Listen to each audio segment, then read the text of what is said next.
ஊடக அறத்தை கடைபிடித்து வரும் நியூஸ் ஃபோக்கஸ் தமிழ் சேனலை சப்ஸ்கிரைப் பண்ணி ஆதரவு தாருங்கள்.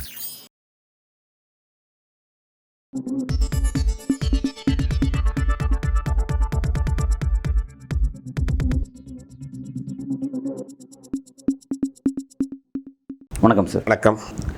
ஜெகதீப் தன்கர் தன்னோட பதவியை ராஜினாமா செஞ்சதுக்கப்புறம் வைஸ் பிரசிடென்ட் போஸ்ட் காலி ஆகிடுச்சு. அதுக்கான எலெக்ஷன் நடத்தி முடித்தாங்க. ரிசல்ட் வெளியாகிடுச்சு. ஆல்மோஸ்ட் தெரிஞ்ச விஷயம் நம்ம எல்லாருக்கும். என்டிஏ அலையன்ஸை வெற்றி பெற போகிறாங்க, அவங்களுடைய கேண்டிடேட் தான் வெற்றி பெற போகிறாங்க, சிபிஆர் தான் வெற்றி பெற போகிறான்னு தெரிஞ்ச விஷயம். ஆனால் அந்த நம்பர்ஸில் மூலமாக ஒரு முக்கியமான ஒரு அரசியல் வெளியாகிருக்கு. அதாவது அந்த நம்பர்ஸ் உண்மையிலே அவங்களுக்கு இருக்கிற ஸ்ட்ரென்த் அவங்களுக்கு தான் கிடைச்சிருக்கா, அல்லது எலெக்ஷன் மறைமுகமாக நடந்த எலெக்ஷன் அதில் எப்படி நடந்திருக்கு அப்படிங்கிறது ஒரு விஷயம் தெரிய வரும். இப்போ அது சார்ந்த செய்திகள், அதிர்ச்சி அளிக்கக்கூடிய செய்திகள் வெளிவந்துட்டுருக்கு. 427 கிடைக்க வேண்டிய என்டிஏக்கு 452 கிடைச்சிருக்கு. 315 கிடைக்க வேண்டிய இந்தியா அலையன்ஸுக்கு 300 தான் கிடைச்சிருக்கு. இதில் மிகப்பெரிய அரசியல் நடந்திருக்கு அப்படின்ற மாதிரியான விஷயங்கள் சொல்லப்பட்டிருக்கு. எப்படி பார்க்குறீங்க? 30 ஓட்டு யாரோ கருப்பாடு உள்ளே போட்டிருக்காங்க. அந்த கருப்பாடு 30 பேரில் 15 பேர் யாருக்கு ஓட்டு போட்டால் தானே சிக்கல் அப்படின்னு செல்லாத ஓட்டாக போட்டுட்டு இருக்காங்க. ஒரு ராஜ்யசபா உறுப்பினரோ இல்லை லோக்சபா எம்பியோ ஓட்டு போடக்கூடிய அளவுக்கு தெரியாமலாம் கிடையாது. அப்போ திட்டமிட்டு செல்லாத ஓட்டாக 15 பேர் போட்டிருக்காங்க. 15 பேர் இந்தியா அலையன்ஸ் போட்டிருக்காங்க. அதை சில பேர் சில கட்சிகள் சொல்கிறாங்க. இவர் மகாராஷ்டிரா மாநிலத்தினுடைய கவர்னராக இருக்கப்போ சில எம்பிகளோட கான்டாக்டில் இருந்தாங்க, அந்த அடிப்படையில் போட்டிருக்காங்க. அப்புறம் ஹேமந்த் சோரனுடைய ஜார்க்கண்ட் முந்தி மோர்ச்சா அதுலேருந்து போட்டிருக்காங்க. அப்புறம் திரிணாமுல் காங்கிரஸ்லேருந்து ஒருத்தர் சொல்கிறாங்க. அப்படி பல பேர் சொல்லிகிட்டே வர்றாங்க. சொல்லிட்டு அதுக்கு சில காரணங்கள் சொல்கிறாங்க. இல்லை 15 கோடி 20 கோடி வரைக்கும் ஃபிக்ஸ் பண்ணப்பட்டது அப்படின்றாங்க. இவர் என்ன சொல்கிறார், நம்ம மாணிக் தாக்கூர், காங்கிரஸ் எம்பி மாணிக் தாக்கூர், இல்லை சிலர் மிரட்டி கொண்டு வந்திருக்கிறாங்க அப்படின்னு சொல்கிறார். விசாரணை அமைப்புகளை மிரட்டி கொண்டு வந்திருக்கிறாங்க அப்படின்னாங்க. ஏதோ ஒன்று அவர்கள் நினைச்சதை சாதிச்சிட்டாங்க. இதில் கிரண் ரிஜிஜு என்ன சொல்கிறாரு, மனசாட்சியின்படி வாக்களிச்சிருக்கிறாங்க அப்படின்னு கிரண் ரிஜிஜு சொல்கிறார். மனசாட்சியின்படி எப்படி வாக்களிப்பாங்க? ஒரு கட்சியில் மனசாட்சிக்கு விரோதமாக தான் வாக்களிச்சிருப்பாங்க. அப்போ இவங்க ஆல்ரெடி என்னென்னா இந்த 30 எம்பிகள் வாக்களிக்காட்டியும் கூட அவங்க ஜெயிச்சிருப்பாங்க. ஆனால் எதிர்க்கட்சிகளே ஒரு கலக்கத்தை உண்டு பண்ணணும், எதிர்க்கட்சிக்குள்ளே ஒரு கலகத்தை உண்டு பண்ணணுங்கிறது தான் அவங்களுடைய நோக்கம். இவ்வளோ ரிஸ்க் எடுத்து இதை விசாரணை அமைப்புகளா இல்லை பணம் கொடுத்தாங்கன்னா கிட்டத்தட்ட 30 எம்பிகளுக்கு 500-600 கோடிக்கு மேலே போயிருக்கும். இவ்வளவும் செஞ்சு ஏன் பண்ணணும்? அவளை செஞ்சு தான் ஜெயிக்கணும்னு அவசியம் கிடையாது.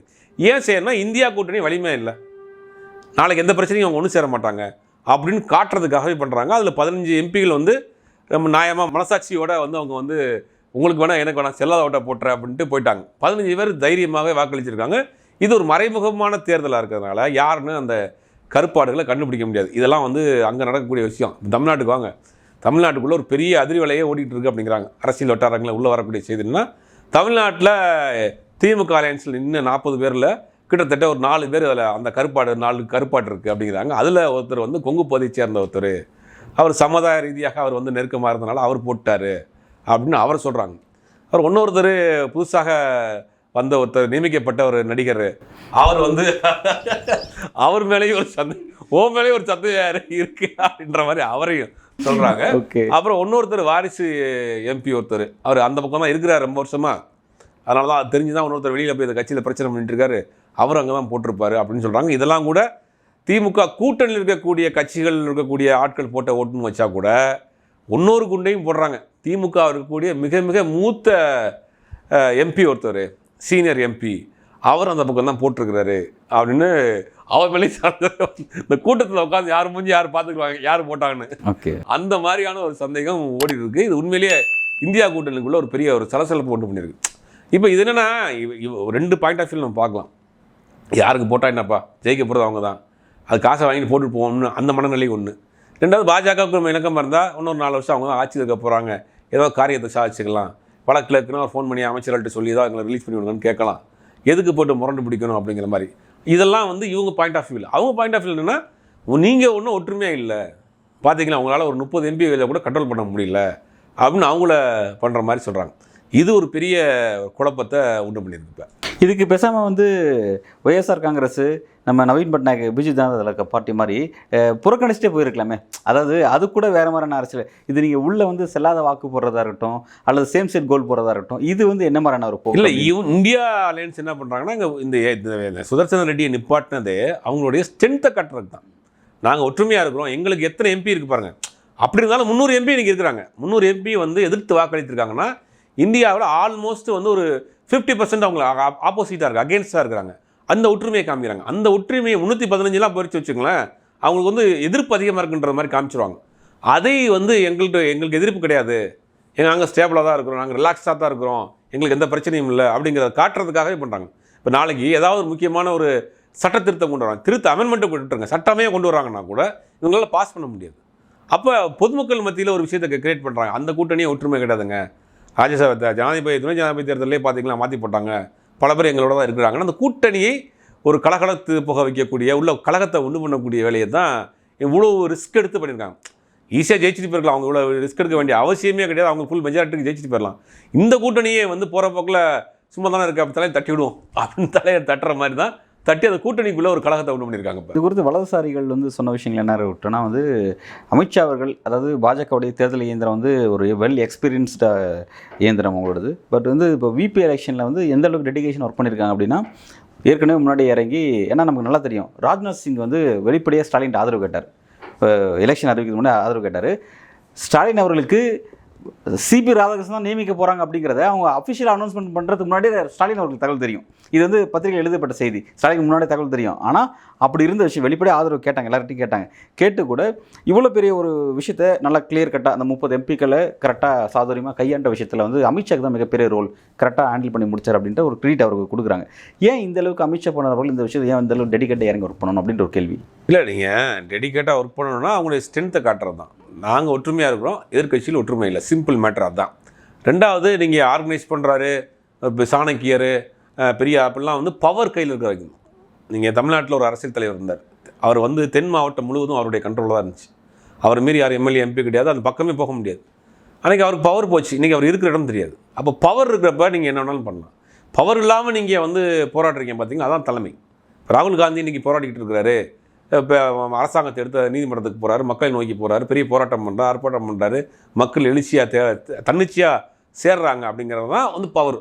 நீங்கள் அது பவரில் இருக்கிறப்ப நீங்கள் வந்து ஒரு அதிகாரத்தை வைத்து நீங்கள் அடுத்தவங்களை வழிக்கு கொண்டு வர்றது வந்து சாணக்கியத்தனம்லாம் கிடையாது. அது யார் வேணாலும் செய்யலாம். அது நீங்கள் பவர் இருந்ததுன்னா நீங்கள் வேணாலும் பண்ணலாம். நீங்கள் சொல்கிறத கேட்குறதுக்கு எல்லாம் தயாராக இருப்பாங்க. எந்த பதவியுமே இல்லாமல் நீங்கள் தன்னிச்சையாக நீங்கள் உருவாகி வரப்போ தான் அதைத்தான் அவங்க வந்து ஒருத்தர் மாற்றி போழ்ந்து சிலாயித்துக்கிட்டு இருக்காங்க. அமித்ஷா கிட்ட தனிப்பட்ட முறையில் சாங்கியத்தன்மைங்கிறது எதுவும் கிடையாது, பவரில் இருக்கிறனால அவர் ரோல் பண்ணார். அமித்ஷா மட்டும் கிடையாது, எல்லாரையுமே அப்படி தான். நீங்கள் தமிழ்நாட்டில் இருக்கக்கூடிய அரசியல் கட்சியாக எடுத்துங்க, அகில இந்தியாவில் அரசியல் சில தலைவர்கள்லாம் ரொம்ப நீங்கள் அரசியல் பதவி பவர் இருக்கப்போ நீங்கள் அவங்கள வந்து பெரிய உச்சமாக வச்சுருப்பாங்க. உதாரணத்துக்கு அதிமுக எடுத்துங்க, அதிமுக அமைச்சராக நீங்கள் எப்படி பார்த்துருப்பீங்க பவரில் இருக்கப்போ? பயங்கரமான ஆள் போல் அவங்கெல்லாம். இப்போ அவங்க பதவி இல்லாத போது அவங்களுடைய ஒரிஜினாலிட்டி தெரியுது. அப்போ இந்த பதவி இருக்கிறப்ப அந்த பதவி உங்களை அப்படி காப்பாற்றி பேலன்ஸ் பண்ணி கொண்டு போயிடுவாங்க.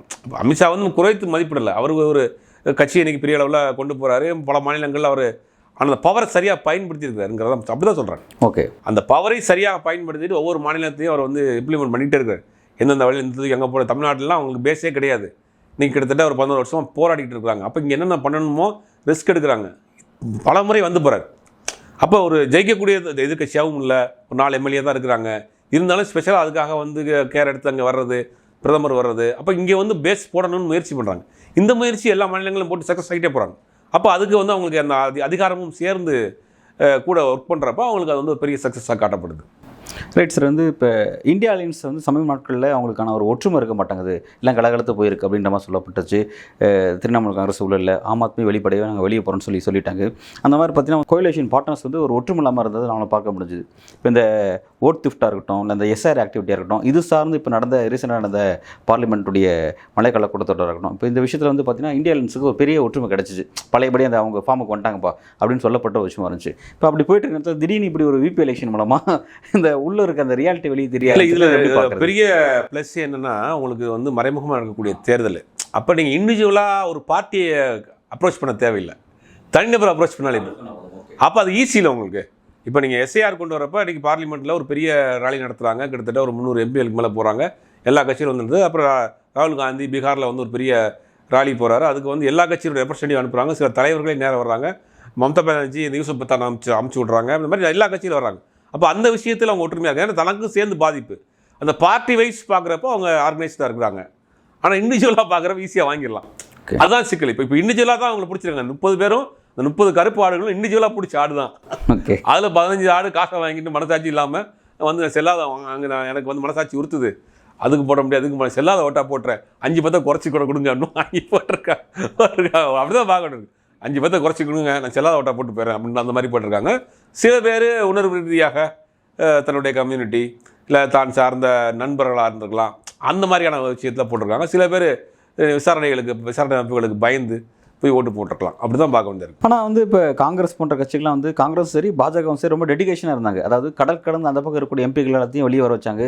சிறையில் இருக்கக்கூடிய நம்ம ஜம்மு அண்ட் காஷ்மீரில் சிறையில் இருக்கக்கூடிய எம்பி ரசித் அவரெல்லாம் வெளியே எல்லாருமே வந்து கட்டாயமாக வாக்களிக்கணும் அப்படின்ற மாதிரியான ஃபெசிலிட்டிலாம் ஏற்படுத்தப்பட்டுச்சு. எல்லாரும் வாக்களிக்கின்ற மாதிரி இருந்துச்சு. பட் அவ்வளோ பேர் வாக்களிச்சும் இப்படி திரும்பி இருக்கு, ஒரு 30 வாக்ஸ் இப்படி திரும்பி இருக்கு அப்படின்னா ஏன் அந்த கட்சியோட தலைமைகள் வந்து அந்த இண்டிவிஜுவல் எம்பிஸ் வந்து வழிநடத்த தவறிட்டாங்களா, இனிஷியேட் பண்ண தவறிட்டாங்களா, எப்படி இது கண்டுபிடிக்க முடியும்? நீங்க தமிழ்நாட்டில் வந்து ஒரு திமுக சார்பில் வந்து செய்திகள் பிரிண்ட் மீடியாவில் வெளியே இருக்கு. ஆம் ஆத்மியில 4 எம்பி, சரத்பவாரோட என்சிபில இருந்து 2 பேர், இது உத்தரத்தரப்பு சிவசேனால இருந்து ஒரு 3 பேர், காங்கிரஸ்ல இருந்து ஒருத்தர், தமிழ்நாட்டில இருந்தே நம்ம தமிழ்நாட்டில இருந்து வருது. இவ்வளவு பேர்லாம் வந்து ஒன்றும் செய்ய முடியாது. ஓகே, நீங்க எப்படி நீங்க ஆதாரம் இல்லாம நீங்க ஒரு எம்பியா இருக்கிற போய் நீங்க தான் பண்ணீங்களா, நீங்க தான் தப்பா போட்டீங்களா, நீங்க தான் மாத்தி போட்டீங்களான்னு எப்படி கேட்க முடியும்? எந்த ஆதாரமும் அடிப்படையும் இல்லை. அதைத்தான் பாஜக வந்து எனக்கு தெரிஞ்சு அவங்க குறி வச்சது 30 கிடையாது, குறி வச்சது 50க்கு மேலே குறி வச்சிருப்பாங்கன்னு நினைக்கிறேன். அதில் விழுந்தது 30. அதனால் வந்து அதை ஒன்றும் பண்ணவும் முடியாது. இனி வந்து அடுத்தடுத்த விஷயங்களில் சந்தேகம் வரக்கூடிய நபர்களே சிறப்பாக கண்காணிப்பாங்க. அவங்க அடுத்தடுத்த தேர்தலில் சீட் கொடுக்க மாட்டாங்க. அந்த கூட்டணியோட கொஞ்சம் கேர்ஃபுல்லாகவே இருப்பாங்க, அவ்வளோதான். இந்த வைஸ் பிரசிடென்ட் எலெக்ஷன் வச்சு தமிழ்நாட்டில் ஒரு முக்கியமான அரசியல் பேசப்பட்டுச்சு. 2 கேண்டிடேட்டும் சவுத்தை நோக்கி வராங்க. ஒருத்தர் ஆந்திராவை சேர்ந்தவர், ஒருத்தர் தெலுங்கானாவை சேர்ந்தவர், இன்னொருத்தர் வந்து தமிழ்நாட்டை சேர்ந்தவர் அப்படின்ற மாதிரி வந்து சவுத்துலேருந்து 2 ஃபிகர்ஸ் வராங்க. யார் தமிழர் அப்படிங்கிறது இதன் மூலமாக டிசைட் பண்ணலாம் அப்படின்ற மாதிரிலாம் சில விஷயங்கள் செஞ்சாங்க. 2வது வரிசையில் அவங்க ஜெயிச்சிருக்காங்க. இவங்க வெளிப்படையாக ஸ்டாண்ட் இவங்க எடுத்துட்டாங்க. பட் இது மூலமாக பாஜக நினச்ச அரசியல் செஞ்சு முடிச்சிட்டாங்களா? அதாவது இது அவங்களுக்கு தெரிஞ்ச விஷயம், வெற்றி பெற வேண்டிய விஷயம். அவங்ககிட்ட இருந்த ஜெகதீப் தன்கர் தான் ராஜினாமா பண்ணாங்க. ஆல்மோஸ்ட் அங்கே தான் வரப்போகிறாங்க தெரிஞ்ச விஷயம். ஆனால் இதன் மூலமாக ரொம்ப ஒரு பரபரப்பான ஒரு அரசியலை பாஜக ஏற்படுத்திட்டே இருந்தாங்க. நேஷனல் லெவலில் ஒரு இமேஜ் ஏற்படுத்திட்டு இருந்தாங்க. அதை சக்ஸஸ் பண்ணி முடிச்சிட்டாங்களா? இந்த தமிழ்நாட்டில் அடுத்த வருஷம் தேர்தல் வரப்போகுது.